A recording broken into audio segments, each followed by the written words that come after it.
উনি বলেছিলেন যে আমি 10 বছরে কি কাজ করেছি তার একটা বই বের করব। আমরা জানতে চাই উনি কি উন্নয়ন করছে, অবিলম্বে সে যেন পুস্তকটা বের করে, কারণ আমরা জানি উনি বের করতে পারবেন না। বাংলার আওয়াজ। বিদায়ী সাংসদ হলো দেব, বললেন বিজেপি বিধায়ক শীতল কাপাট।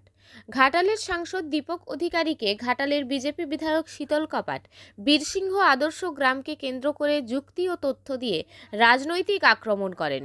আসন্ন লোকসভা ভোট যত সামনে এগিয়ে আসছে, রাজনৈতিক তাপমান তত বেড়েই চলেছে।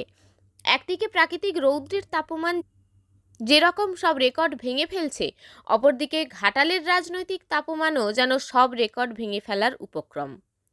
বিজেপি বিধায়ক এবার ঘাটালের সাংসদ দীপক অধিকারী অর্থাৎ দেবকে তো কটাক্ষ করে হিসাব চাইলেন, তার সাথে ঘাটালের মহকুমা শাসককেও কটাক্ষ করে বলেন, এত টাকার অনুদান পাওয়া সত্ত্বেও কি কাজ হয়েছে বলুন।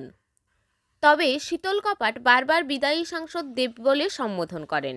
শীতলবাবুর মুখে শুনুন কি কাজ বীরসিংহ গ্রামে করবে বলেও করেনি বা করেও সম্পন্ন করতে পারেনি শাসক দল। ঘাটাল থেকে নকিবুল ইসলামের রিপোর্ট, বাংলার আওয়াজ, সত্যের সাথে মিথ্যার বিরুদ্ধে।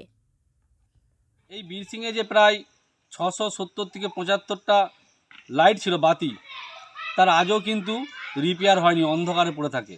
অর্থাৎ বীরসিংহ গ্রাম অন্ধকারের মধ্যেই রয়েছে, আলোয় আলো নেই।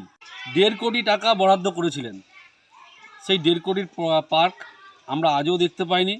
কিন্তু এর সঙ্গে যুক্ত রয়েছে আমাদের এসডিও সুমন বিশ্বাস মহাশয়, এই উন্নয়ন পরিষদে যুক্ত রয়েছে আমাদের বিধায়ী সাংসদ দীপক অধিকারী মহাশয়।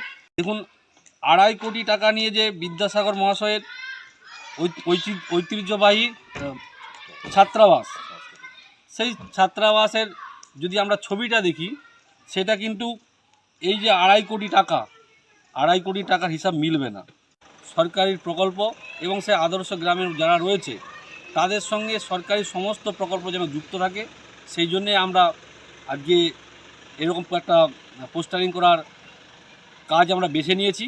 এবং বিদায়ী সাংসদকে আমরা জবাব চাই যে তিনি এই সাংসদ হয়ে এই উন্নয়ন পরিষদে ভাইস চেয়ারম্যান থাকা সত্ত্বেও কেন বীরসিংহ গ্রামকে বিদ্যাসাগর মহাশয়কে অন্ধকারে রেখে মিথ্যে প্রতিশ্রুতি দিয়ে নিজে কেটে নেবার চেষ্টা করছেন। আসল সত্যটা প্রকাশ করুন এবং উনি যে ভুলগুলো করেছেন এই বীরসিংহ গ্রামে এসে এই বীরসিংহবাসীর কাছে হাত জোড় করে ক্ষমা চাইুক।